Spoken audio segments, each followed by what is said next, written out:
咁13點嘅作者咧就係李慧珍。咁佢漫畫嗰個始創人咧，其實幾年前已經過身㗎啦。咁就佢當時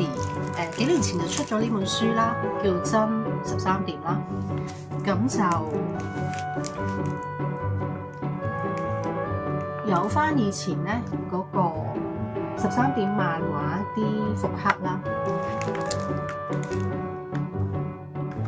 係啦。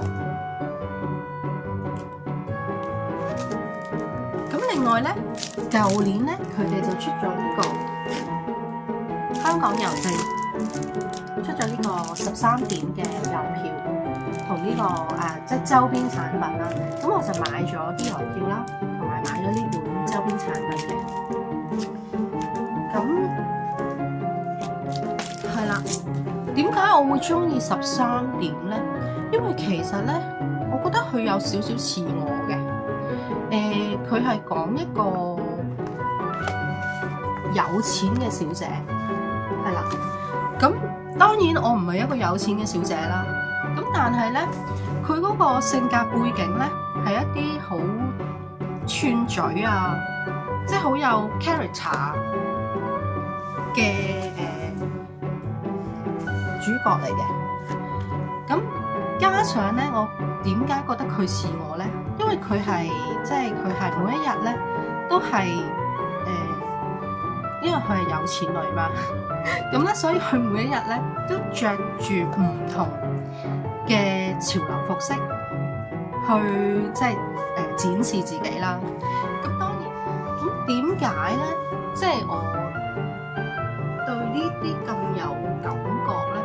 因為其實我覺得係有少少中西文化嘅結合嚟嘅。咁其實你睇到呢一個人物係一個即係好地道嘅香港嘅人物。咁然之後佢其實佢嘅成長嘅思想咧係受到即係佢嘅着衫嘅風格去影響到佢。你會係用時髦去形容佢咯，即係你唔會係覺得係老土咯，因為我諗我唔會中意一啲老土嘅嘢嘅。咁其實我就會欣賞即係佢即係我哋而家係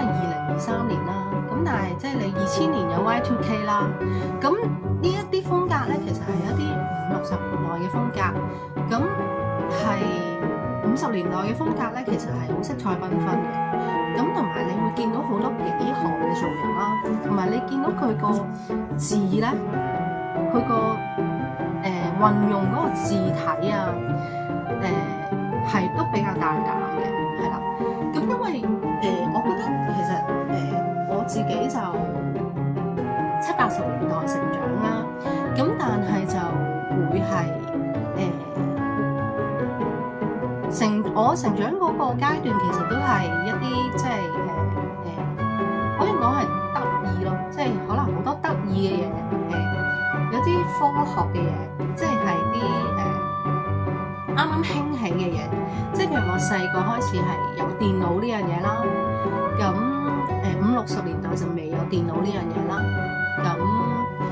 然之後去，但係咧50、60年代有嘅嘢咧，去到我嗰個年代其實都係冇嘅。即係可以講係退咗落嚟，即係譬如我頭先講嗰個文字上面嗰個大膽，即係你會係13點，佢係呢個點字咧，佢係即係你會好跳脫嘅，係啦，即係點講咧？佢哋係好勇敢咁去表現佢個年代嘅嘢嘅，咁但係你話去到 Y2K 年代咧，其實又完全冇咗呢樣嘢啦。咁所以你叫我去睇翻，即係我成長嘅年代，去選擇去翻睇翻50、60年代。其實我自己本身係好想，即係50、60年代嘅嘢咧，即係可以喺翻我哋可能而家2023、2020嘅年代。咁即係如果有翻呢啲嘢咧，我會覺得即係係好似頭先嘅胡桃夾子嗰個，即係會係有翻啲香港嘅嘢咯。即係如果唔係就係前進唔到啊。咁因為譬如而家嗰個色彩嘅運用啊，咁都係未去即係超越到呢啲咁嘅風格啦。我覺得係咯。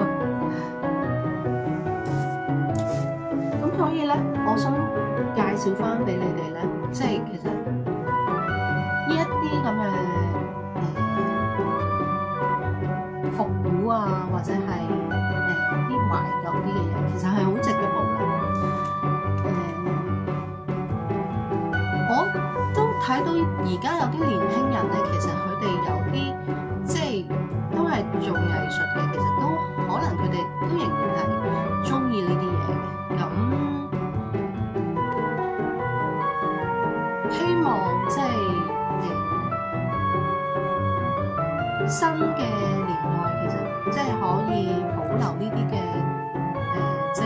舊嘢之餘咧，其實就可以多啲玩啲即係創作啲嘢咯。咁因為其實呢個世代都係即係比較悶啲啊，大家唔知覺唔覺得？即係即係可能你完成咗你人生嘅階段，即係你書又讀完啦，咁你工作又即係唔係話做到好突破嘅時間咧，即係你自己心靈上面其實都好想擁有呢啲即係反映你自己真實嘅